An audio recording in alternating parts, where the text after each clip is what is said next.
Good afternoon, and thank you for allowing me to speak. My name is Ponny White. My pronouns are she, her.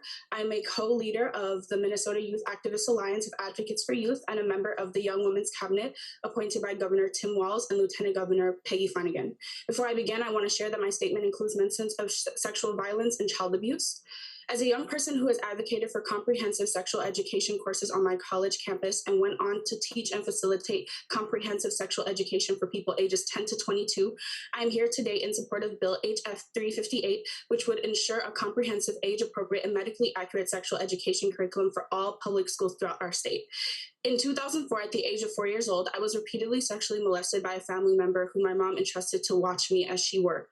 This family member was 13 at the time. They were going through puberty, but lived in a home with strict ethnic guardians who would tell them false information about sex and their bodies.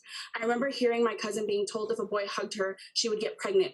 I remember her abuse as much as I remember the abuse she inflicted upon me trying to figure out her body and understand herself. I was a victim of assault, and at the age of 4, all I knew was that if I talked about sex or things that were happening to my body, I would be punished. So I never said anything. By the age of 14, adults were just starting to truly talk to me about sex and safety. While I appreciated my education, I couldn't help but think I've spent my entire life playing many of those moments in my head and being triggered by sexual comments and fearing all forms of intimacy. By the age of 15, I was finally able to forgive my abuser in my own way by realizing the abuse she inflicted on me was very much a result of sex shaming and lack of education she received. My experience gave me the voice to challenge the culture I grew up in that taught children to fear their bodies, a lesson that only enables sexual predators and perpetuates generations of sexual violence.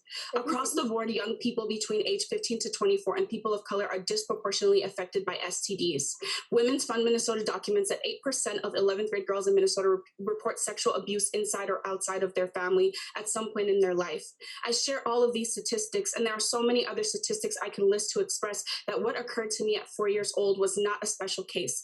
I was not the exception of what happens when we teach our children false information. Instead, I was one of the million examples of why our current system does not work. When sexuality is approached with silence and shame, young people face gender-based violence, increased risk of unintended pregnancy, sexually transmitted infections, unhealthy relationships, and bullying and discrimination against lesbian, gay, bisexual, and transgender young people. Quality sex education includes information about sex, sexuality, relationships, consent, contraception, and condoms, and how to protect yourself and plan for your future.